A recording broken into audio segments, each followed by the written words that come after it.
65 దేశాలకు ఆచి మసాలా ఎగుమతులు చేస్తున్నామని సంస్థ చైర్మన్ ఏడి పద్మసింగ్ ఐజాక్ తెలిపారు. ఆహార మసాలా వస్తువుల తయారీలో ఆచి మసాలా ఫుడ్స్ ప్రైవేట్ లిమిటెడ్ సంస్థ 2.5 దశాబ్దాలకు పైగా పేరు గడించిందని తెలిపారు. తిరువళ్లూరు జిల్లా కవర్పేట సమీపంలో కొత్తగా ఆచి ఫుడ్ ప్రాసెసింగ్ ఫ్యాక్టరీ అట్టహాసంగా ప్రారంభించామని తెలిపారు. తమ సంస్థ 220 రకాల ఆహార వస్తువులను తయారు చేసే 15 లక్షల దుకాణాల ద్వారా దేశవ్యాప్తంగా సరఫరా చేస్తోందన్నారు. తమ సంస్థలన్నింటిలోనూ అత్యధికంగా మహిళలే పనిచేస్తూ ఉండడం ఎంతో గర్వకారణంగా ఉందన్నారు.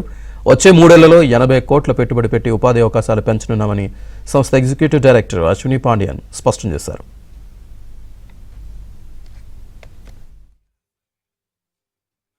அனைவருக்கும் காலை வணக்கத்தை நான் தெரிவிச்சுக்கிறேன். உண்மையிலே இந்த தினத்தில் பாரத பிரதமருடைய ஆசீர்வாதம், அதாவது பிளஸிங்கோட பாஸ்வான்ஜி அவர்கள் இந்த ப்ரோக்ராம், அதாவது வேர்ல்ட் ஃபுட் இந்தியா அந்த ஒரு இது நடந்துகிட்டு இருக்கு. இன்னையிலேருந்து ஆரம்பித்து 22ஆம் தேதி வரைக்கும் நடக்குது. அதில் வந்து the food processing industry particularly during the regime, அதாவது இந்த லாஸ்ட் 10 இயர்ஸில் நரேந்திர மோடிஜி அவர்கள் ஃபுட் ப்ராசஸிங் இண்டஸ்ட்ரிக்கு பெரிய முக்கியத்துவம் கொடுத்து நிறைய சலுகைகளை கொடுக்குறாங்க. ஏன்னா நம்முடைய இந்திய நாடு வந்து அக்ரிகல்ச்சரில் நம்ம வந்து ரொம்ப சிறப்பாக செயல்பட்டு இருக்கோம். அந்த அக்ரிகல்ச்சரல் ப்ராடக்ட்ஸ் எல்லாத்தையும் வேல்யூ அடிஷன் பண்ணி வெளிநாடுகளுக்கு எக்ஸ்போர்ட் பண்ணுங்கிறது நரேந்திர மோடிஜியுடைய பெரிய கனவு. அதன் நிமித்தமாக ஃபுட் ப்ராசஸிங் இண்டஸ்ட்ரி நல்லபடியாக டெவலப் ஆனால் தான் நிறைய எக்ஸ்போர்ட் பண்ண முடியும்.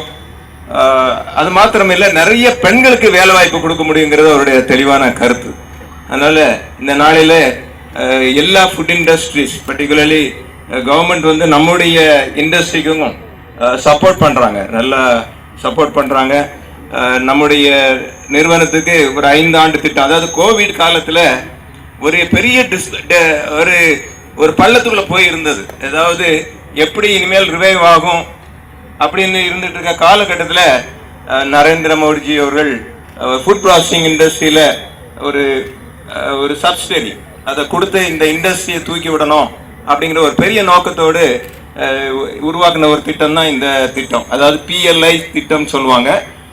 அனைவருக்கும் காலை வணக்கத்தை.